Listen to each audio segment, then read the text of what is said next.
Sebagai bentuk respon Kementerian Kesehatan atas berbagai kasus kekerasan fisik dan seksual dalam program pendidikan dokter spesialis, Menteri Kesehatan Budi Gunadi Sadikin bakal melakukan reformasi menyeluruh dalam sistem pendidikan dokter spesialis di Indonesia.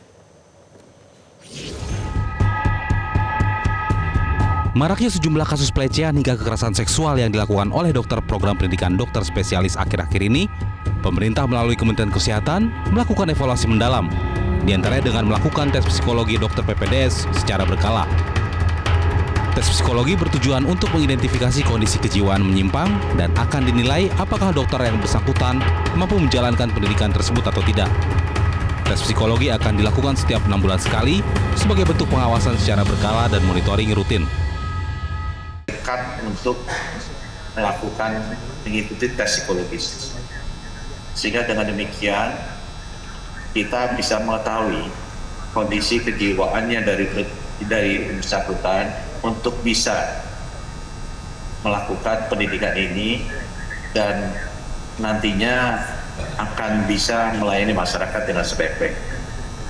Saya juga minta yang kedua agar transparansi dari proses rekrutmen ini dilakukan dengan baik. Selain tes psikologi, pemerintah pun akan melakukan tes kesehatan mental para dokter secara berkala untuk memantau kondisi mental dokter PPDS.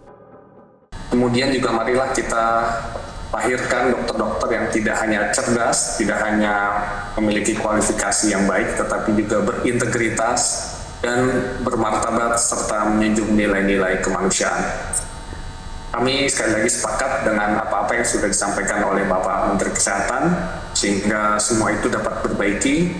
Kita ingin menghasilkan dokter-dokter yang bermartabat, yang dengan itu mereka dapat mengabdi kepada masyarakat, bangsa, dan negara secara jauh lebih baik.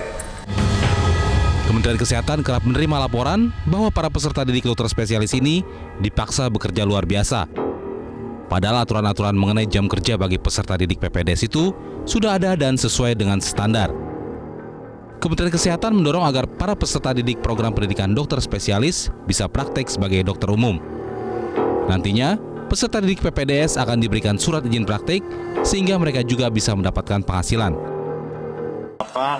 Jam kerja sebagai PPDS harus diatur agar mereka bisa melakukan pekerjaan dokter umum di rumah sakit pendidikan dengan SIP, bukan hanya sebagai PPDS, tapi SIP sebagai dokter umum, agar bisa mendapatkan penghasilan. Sehingga diharapkan dengan demikian, tekanan finansial yang luar biasa besar yang dialami oleh para peserta PPDS ini bisa kita kurangi. Sebagaimana diketahui, Kementerian Kesehatan telah membekukan residensi PPDS 3 prodi di 3 rumah sakit pendidikan. Di antaranya PPDS Anestesi Undip di Rumah Sakit Dr. Karyadi, PPDS Penyakit Dalam Usrat di Rumah Sakit Kandau, dan PPDS Anestesi di Rumah Sakit Hasan Sadikin. Tim Liputan Metro TV.